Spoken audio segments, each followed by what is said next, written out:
আমি অ্যাডভোকেট মোহাম্মদ তাজুল ইসলাম। আমি বাংলাদেশ সুপ্রিম কোর্টের আইনজীবী। আজকে আমি কথা বলবো নারী ও শিশু নির্যাতন সম্পর্কে। আমাদের দেশে নারী ও শিশু নির্যাতন সম্পর্কে 2000 সালের একটি আইন আছে, যেটি 2003 সালে এবং সর্বশেষ 2020 সালে এই আইনটি সংশোধন হয়। এই আইনে অনেকগুলো অপরাধের কথা বলা আছে, বিশেষ করে ধর্ষণ, যৌতুকের জন্য নির্যাতন, অপহরণ এবং যৌন পীড়ন, এই ধরনের কয়েকটি অপরাধের বিষয় এই আইনে উল্লেখ করা আছে। ধর্ষণ অপরাধের বিষয়টি আমাদের দণ্ডবিধি 1860 সালের দণ্ডবিধিতেও এ বিষয়টি আছে। তো এখানে ধর্ষণ অপরাধের বিচারের বিষয়টি দুইটি আইনেই প্রযোজ্য। 1860 সালের দণ্ডবিধিতে ধর্ষণের সংজ্ঞা দেওয়া আছে, আর 2000 সালের নারী ও শিশু নির্যাতন দমন আইনে ওই সংজ্ঞাকে আরও এক্সটেনশন করা হয়েছে, আরও ব্যাখ্যা প্রদান করা হয়েছে। একজন ধর্ষণ অপরাধের শিকার একজন ব্যক্তি যদি প্রতিকার পেতে চায়, তাকে আমাদের সারা দেশে নারী ও শিশু নির্যাতন দমন ট্রাইব্যুনাল আছে, সেই ট্রাইব্যুনালের মাধ্যমেই প্রতিকার পেতে হবে। তবে এই ক্ষেত্রে সাধারণত থানাতেই মামলা দায়ের করতে হয়। থানাতে মামলা দায়ের করলে আপনার থানা সেটা তদন্ত করে ট্রাইব্যুনালে প্রেরণ করবে। আর যদি থানা মামলা না নেয়, তাহলে সরাসরি বিভিন্ন জেলায় অবস্থিত জেলা জজ কোর্টের সাথে নারী ও শিশু নির্যাতন দমন ট্রাইব্যুনাল রয়েছে, সেখানে গিয়েও অপরাধের শিকার ব্যক্তি, ধর্ষণ অপরাধের শিকার ব্যক্তি মামলা করতে পারবেন। আর এখানে এই আইন, নারী ও শিশু নির্যাতন দমন আইন আরেকটা বেশ বড় অপরাধ, সেটা হলো যে যৌতুকের জন্য নির্যাতন।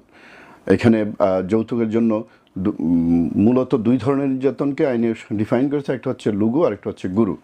দুইটা অপরাধের জন্যেই থানাতে মামলা দায়ের করা যায় এবং থানা থেকে মামলাগুলো ট্রাইব্যুনালে প্রেরণ করা হয়, অথবা সরাসরি ট্রাইব্যুনালেও এই যৌতুকের জন্য নির্যাতনের জন্য মামলা করা যায়।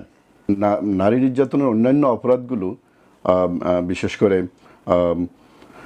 আপনার অন্যান্য অপরাধ যেমন পাচার, তারপরে হচ্ছে সাইবার ক্রাইম বা পর্নোগ্রাফি, এগুলো আরও আলাদা আলাদা ট্রাইব্যুনাল আছে, আলাদা আলাদা আইন আছে, কিন্তু থানাতেই মূলত অভিযোগগুলো দায়ের করতে হয় এবং থানা যদি গ্রহণ না করে তাহলে ট্রাইব্যুনালে মামলা দায়ের করতে হয়। যৌতুকের জন্য আলাদা আরেকটি আইন আছে, সেটা হলো যৌতুক নিরোধ আইন 2018।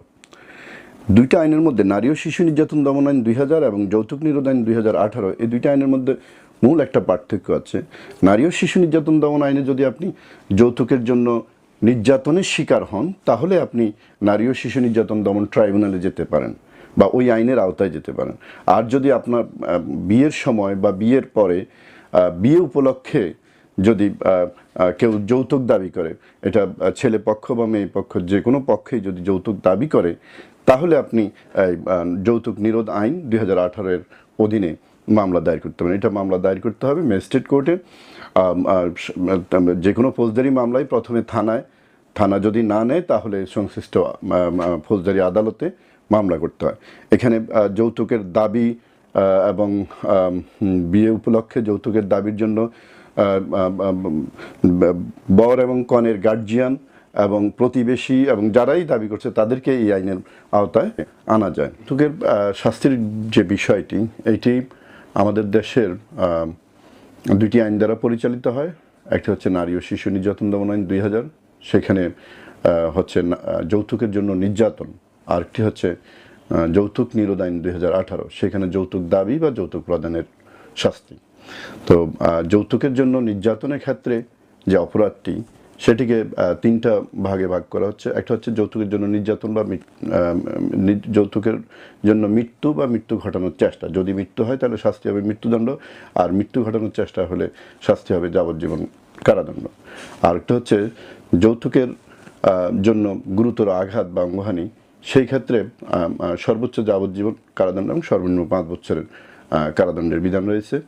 আরেকটা হচ্ছে যৌতুকের জন্য যদি আপনার সাধারণ আঘাত হয় করে কোনো নারীকে, তাহলে সর্বোচ্চ 3 বছরের কারাদণ্ডের বিধান রয়েছে। তেমনিভাবে যৌতুক প্রদান, যৌতুক দাবি বা যৌতুক প্রদান, সেটা হচ্ছে আপনার যৌতুক নিরোধ আইন 2018-এর 3 ও 4 ধারা এই অপরাধগুলো শাস্তি হচ্ছে। যৌতুক দাবি করলে যৌতুক নিরোধ আইনের 3 ধারা অনুযায়ী সর্বোচ্চ 5 বছরের কারাদণ্ড হবে। তেমনিভাবে যৌতুক প্রদান করলেও যৌতুক নিরোধ আইনের 4 ধারা অনুযায়ী সর্বোচ্চ 5 বছরের কারাদণ্ড হবে।